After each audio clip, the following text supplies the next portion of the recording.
What happens when royal entitlement collides with the calm, polished rhythm of morning television? Live in front of millions. Good Morning America is a place known for coffee, comfort and controlled conversation, not fireworks, not friction. But on this particular morning, the quiet professionalism of the Times Square studio would be tested by a royal guest who walked in not humbled, not reflective, but radiating the sense that the world still owed him something.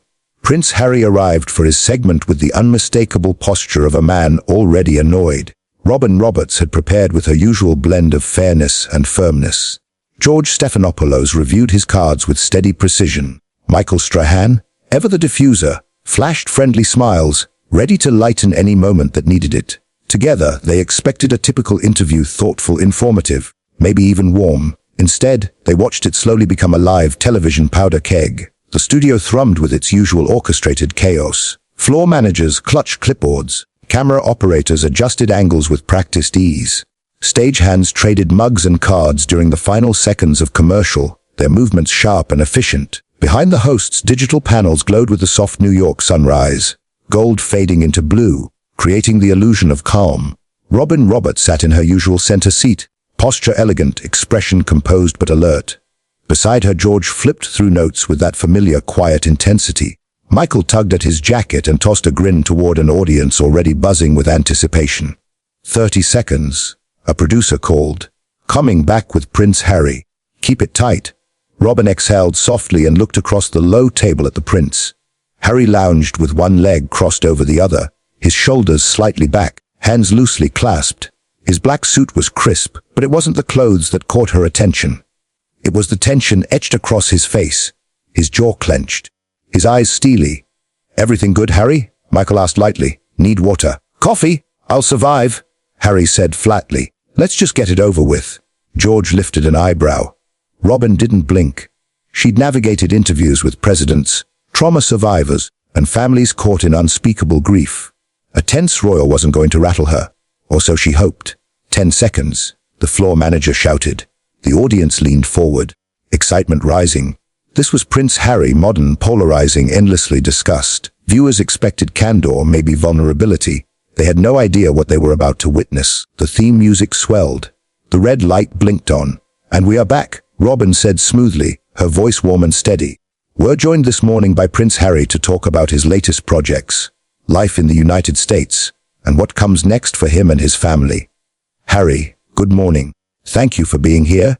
Harry gave a stiff nod. "Morning. I suppose the world wants another piece of me. So here we are." A murmur stirred through the audience. Some chuckled in confusion, others exchanged startled glances. Robin felt the chill in his words but pressed forward. "Well," she said kindly, "we appreciate your time. You've been in the public eye your entire life, and recently you've been very open about your experiences. The royal family, the media, your personal journey. Let's begin simply. How are you today, really?" Harry let out a short, humorless laugh. "You Americans love that question. How are you? As if anyone cares about the honest answer." Michael shifted. George looked up. Robin stayed steady. "Here we do care," she replied. "Our viewers connect when guests are real with them." "Real?" Harry repeated, eyebrow arched. "I've been real, and all it got me was headlines and self-appointed psychologists. Maybe I'll spare everyone the performance this time." The air tightened. Robin moved to the next topic before the moment could calcify. "You've said before that stepping away from royal duties was about protecting your mental health, your wife, and your children. Looking back, do you have any regrets about how public that departure became?" "Regrets?" Harry echoed, jaw flexing. "No. I regret trusting institutions that didn't deserve it. I regret staying as long as I did. But leaving? Explaining why? No. If people are uncomfortable, that's on them." George leaned forward. "Some say that by talking about it repeatedly, in your book, in documentaries, in interviews, you've kept the story alive. They wonder if it contradicts the desire for privacy." "How do you see that?" "I see it," Harry said sharply, as a lazy talking point. "Privacy isn't silence, it's control. I choose what I share, not the tabloids, not the palace, and not talk shows repeating the same question." A soft ooh rippled through the audience. Robin felt the conversation veering. She lifted her chin slightly.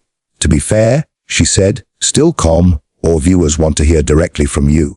They want your perspective in your own words, not headlines." My perspective has been public for years, Harry replied. If people still don't get it, I can't fix that. Robin's smile flickered. But only for a moment. Let's talk about your life now, she said, redirecting. You've settled in California. You've started new ventures. You're a father of 2. What does a normal day look like for you? Robin asked, trying to steer the conversation towards something grounded, something human. Harry shrugged. Normal doesn't really exist for me, he said, but I suppose that's what people like to imagine. The prince flipping pancakes, walking the dog, whatever helps everyone sleep at night. Michael let out a warm chuckle, aiming for levity. Hey man, I used to catch passes for a living, and people still think I spend my days watching football and eating wings. We all get boxed in a little. Harry didn't return the smile. Yes, but you weren't born into a global spectacle, he replied. You chose your path. Mine was dictated to me before I could walk. Bit of a difference. Michael's grin faded. Fair point, he murmured. Robin gently reclaimed control. You've said before that you want to use your platform for mental health advocacy. For veterans, for families experiencing loss. Do you feel you're accomplishing that more effectively outside the royal structure? Harry's expression soared. Obviously. If you've been paying attention, the work speaks for itself. I don't need a palace stamp of approval to help people.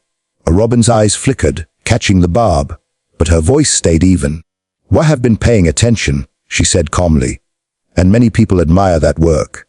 But at the same time, there's criticism. Some feel the story always circles back to your family and your grievances. How do you respond to those who believe you're still defined by what you left behind?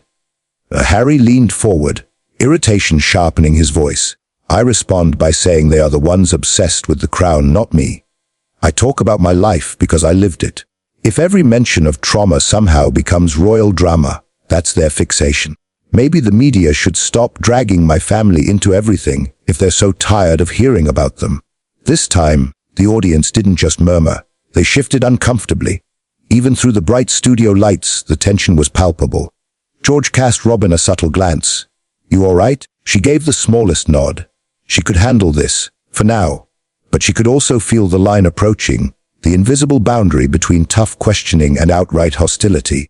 Let's bring it back to something specific, Robin said, her professionalism clipped but steady. Recently, you made comments in another interview suggesting many people aren't intelligent enough to understand your decisions. That raised eyebrows. Do you stand by those words? Or Harry's mouth curved into a faint, almost provocative smirk. Context matters, he said. But yes, I stand by the spirit of it. People prefer fairy tales to complexity. If you don't give them the neat little story they crave, they call you ungrateful, confused, dramatic. That's not my problem. If they can't keep up, that's on them. A sharper wave of discomfort swept the room. Someone in the audience exhaled loudly.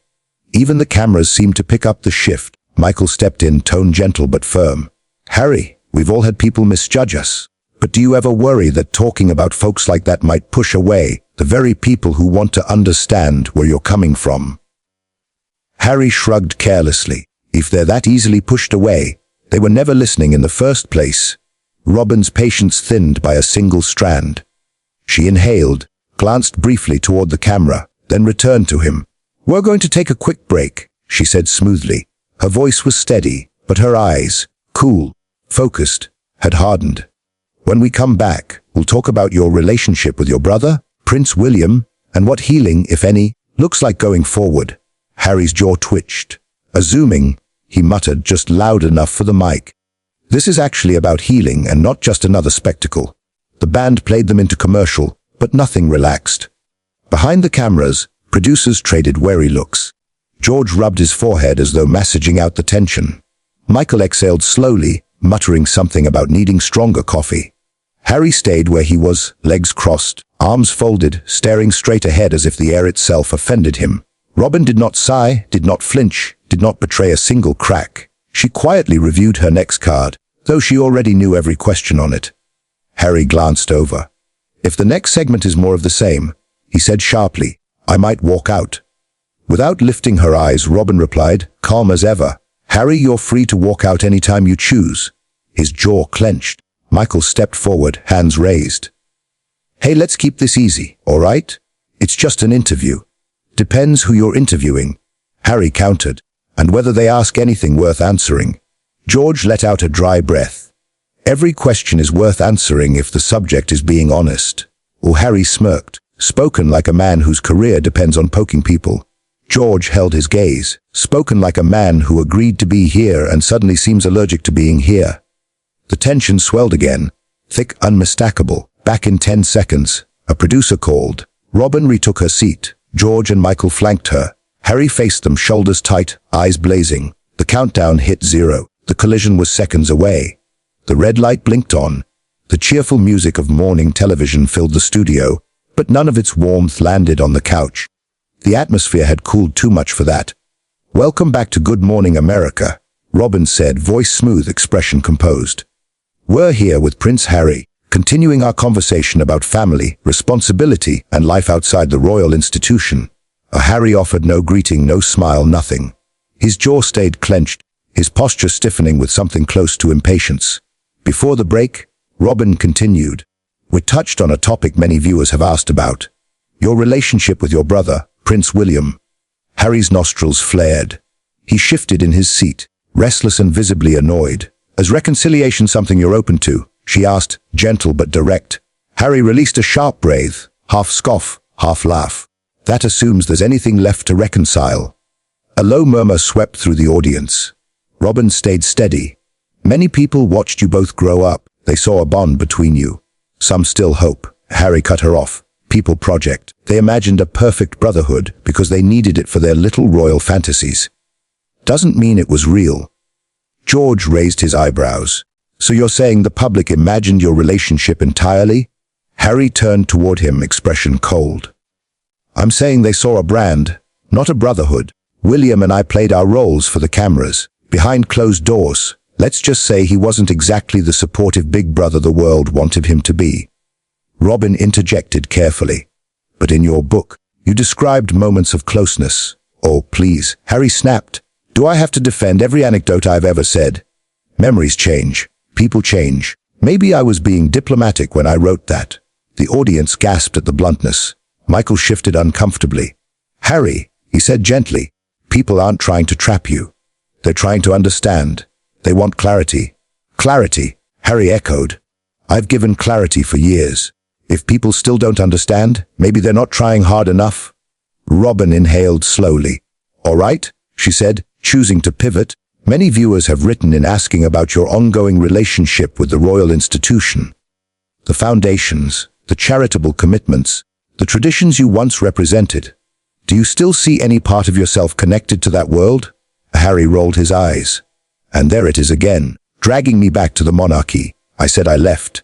Why does everyone act like I owe them some sentimental montage?" Robin remained calm. "I'm asking because your interviews have expressed both criticism and nostalgia. People are trying to understand where you stand today." Harry leaned forward, irritation sharpening his voice. "I stand wherever I choose. It's not my job to simplify my life so the public can feel better about theirs." Robin tilted her head slightly. "It is your job to clarify your own words, especially when you choose to speak publicly." A few audience members applauded lightly. Harry's irritation deepened. George stepped in. "I think what Robin means is, when you share your story in multiple versions, people want to know what's most accurate." Harry's voice rose slightly, cold but controlled. "What's accurate is that my life isn't a tidy season finale you can summarize in a sound bite. If people can't handle nuance, that's on them." Robin nodded slowly, then, unexpectedly, set her cards aside. "Let's try something different," she said. "What do you want, Harry? Not the brand, not the talking points. You? What do you actually want from life right now?" The studio went silent. Harry scoffed. "What kind of question is that? A human one?" Robin answered. Harry's voice hardened. "What I want is for the world to stop acting like I owe them explanations." "And yet," Robin said calmly, "you're here on a morning show."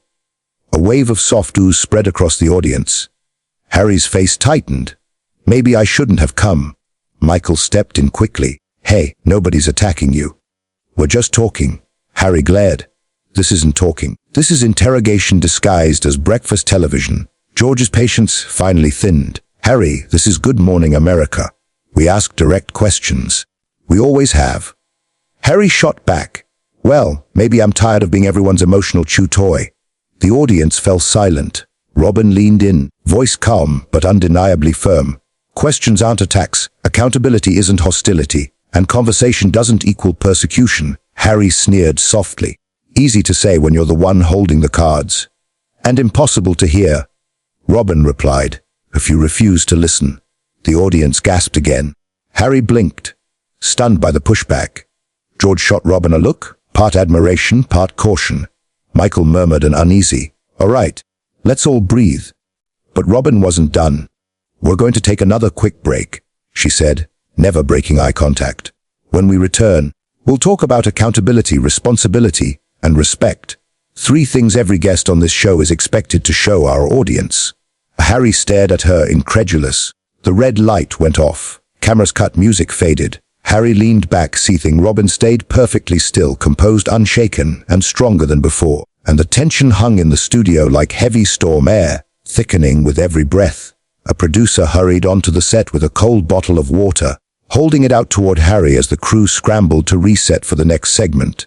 Harry waved it away with a curt, almost dismissive flick of his hand. He didn't bother looking at the poor producer as he did it. His whole posture radiated irritation.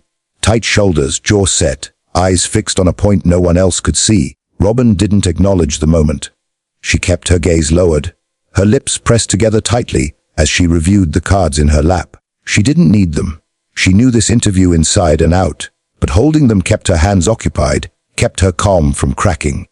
George leaned in toward her, voice barely above a whisper. You okay? Robin nodded once, eyes steady. I won't let him steamroll the audience, she murmured. Not on this show. Across the stage, a crew member approached Harry to fix the angle of his mic. But the moment the technician's hand came near him, Harry recoiled sharply. I said, don't touch me. Michael watched the exchange, his brow tightening in concern. We're trying to help you, man, he said softly, but Harry only shot him a cutting glare before looking away. A stage manager's voice rang out over the tense air. Back in 15 seconds. Everyone snapped to position. Robin straightened her spine, shoulders squared. Michael cracked his knuckles, trying to shake off the tightening atmosphere. George crossed his legs and exhaled deeply, preparing himself. Harry rolled his shoulders back as though bracing for a duel rather than an interview. The red light blinked on. Welcome back to Good Morning America, Robin said, her voice smooth, controlled, unshaken. We're here with Prince Harry, discussing his life, his journey, and his role on the public stage. Harry sat rigidly beside her, his expression hovering between boredom and contempt. The disdain in his eyes was barely concealed. Robin continued, her tone now carrying a quiet firmness. Harry, millions of people have admired your humanitarian work, your advocacy for veterans, mental health, global initiatives. But many viewers say they're confused by your recent interviews. Your messaging shifts depending on where you appear. Some feel you criticize the spotlight while also seeking it. Harry scoffed loudly. That's a simplistic way to frame a complicated life. Perhaps, Robin said evenly. Which is why I'm asking for clarity. He leaned in, voice clipped. And I'm telling you, I don't owe clarity to everyone with a camera and a mech. The audience murmured. A few shook their heads. But you choose interviews. Robin reminded him gently. You write memoirs. You sign documentary deals. That invites questions. Harry snapped. Questions or judgment. Sometimes they overlap, Robin said. That doesn't make them unfair. Harry let out a dry, humorless laugh. You know what's unfair? Sitting here pretending this is a friendly conversation when you're clearly prepared to grill me. George leaned forward. Harry, this is journalism, not pampering. Harry shot him a glacial stare. No one asked you to pamper me, George. But at least pretend to be objective. Michael tried to ease the tension. Look, man, nobody's ambushing you. 20 minutes ago we were all laughing backstage. Harry shrugged coldly. People can pretend all they want. Doesn't make it real. Robin drew a slow breath. Let's move to another topic, she said. A lot of people have asked about your comments regarding the press. Some feel you blame the media for everything that's gone wrong in your life. Do you take any responsibility for the choices you've made? Harry's jaw snapped shut. That question, he said slowly, is insulting. Why? Robin asked calmly. Because it suggests I created my own suffering. I'm suggesting you're human, Robin said gently. And humans make choices. Harry scoffed. You don't understand the pressure of being born into a prison of expectation. You're right, Robin replied. I wasn't born into royalty, but I was born into scrutiny and responsibility. And I learned something early: if you want to change the narrative, you don't burn every bridge behind you. The audience gasped.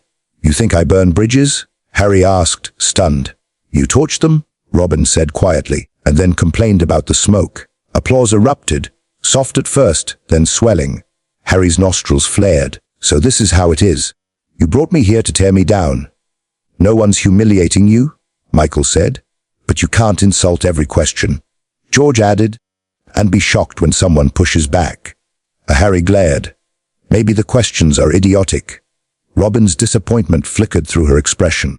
Harry, you don't get to belittle us on our own show. I'm telling you to ask better questions.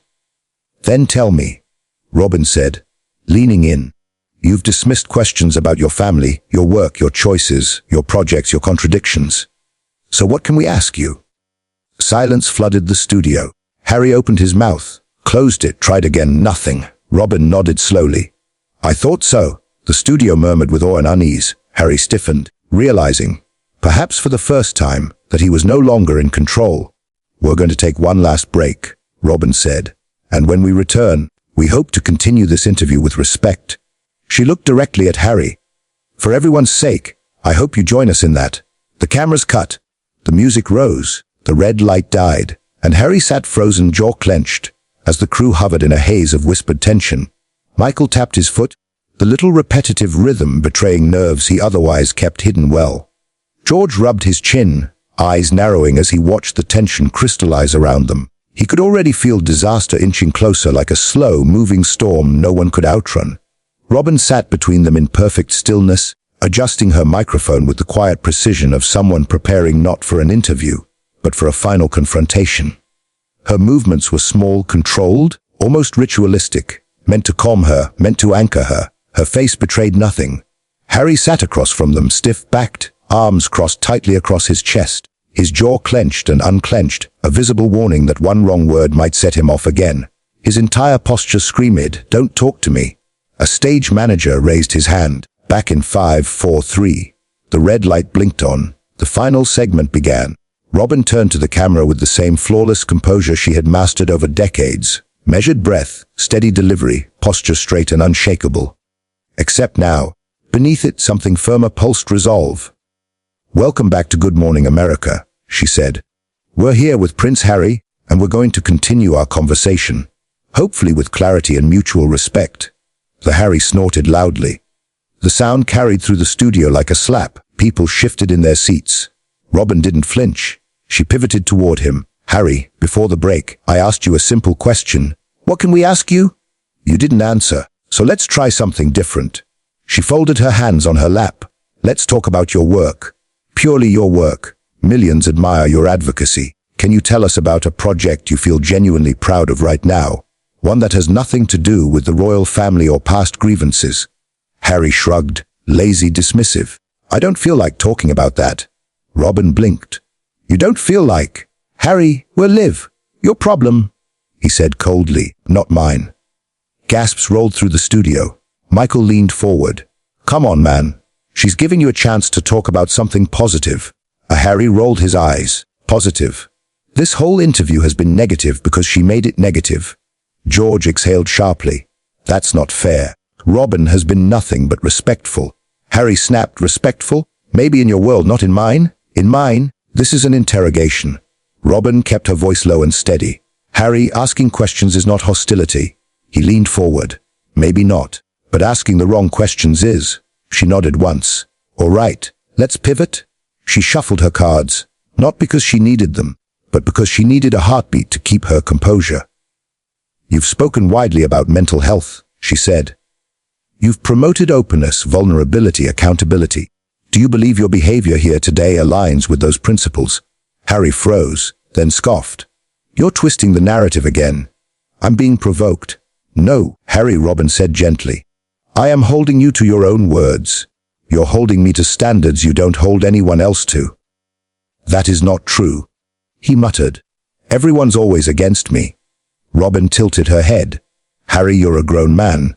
When every interview ends in confrontation, you have to ask. He cut her off. Don't psychoanalyze me. You're not qualified. Another sharp gasp rippled through the audience. Michael sat up straighter. Whoa, that's uncalled for. George added, Robin is one of the most respected journalists in the country. Harry shrugged coldly. Respect is overrated. Robin's expression changed. Not anger, but disappointment, the deep, quiet kind reserved for wasted opportunities. She spoke softly, but the force of her words hit like a hammer. Harry, this is not how you speak to people who give you their time, their platform, and their respect. You don't get to lecture me, Harry said. Robin straightened. Actually, I do. Silence swallowed the studio. This is our show, she said. This is our staff. This is our audience. And you have disrespected every one of them today. Harry leaned back unimpressed. Robin continued, now with the authority of someone who had reached her limit. You've interrupted every question. You've belittled our work. You've dismissed our viewers. And you've treated this interview as if you're above it. Harry smirked. Maybe I am. Robin inhaled sharply, decisively. She set her cards down with a quiet tap. Enough. Harry blinked. Enough, she repeated louder. Not a soul in the audience moved. Robin locked eyes with him. Prince or not, public figure or not, nobody comes on this show and behaves like this. Not to me, not to my colleagues, not to our viewers. Something flickered in Harry's face. The shift in power had finally reached him. This interview is over, Robin said. Harry straightened. I didn't say we were done. And you don't decide that here. Applause erupted, tentative at first, then building, then thunderous. Prince Harry, Robin said, you need to leave the set. His jaw dropped. You're kicking me off, yes? Robin said. We cannot continue like this. Not today, Michael whispered. Robin, you sure? Yes, she answered, eyes fixed on Harry. I'm sure. Harry rose slowly, fury simmering under his skin. George replied calmly. No, Harry. This is accountability. Security approached discreetly. Harry didn't resist. He tore off his mic, tossed it onto his chair, and stormed off without another word. The audience exploded in stunned applause. Robin turned back to the camera, voice steady. Ladies and gentlemen, we apologize for the disruption. Good Morning America stands for respect, dialogue, and truth. Today, that standard was challenged, but not broken. She exhaled. We'll be right back. Fade to black. Harry was gone, and daytime television had just received an exit it would never forget.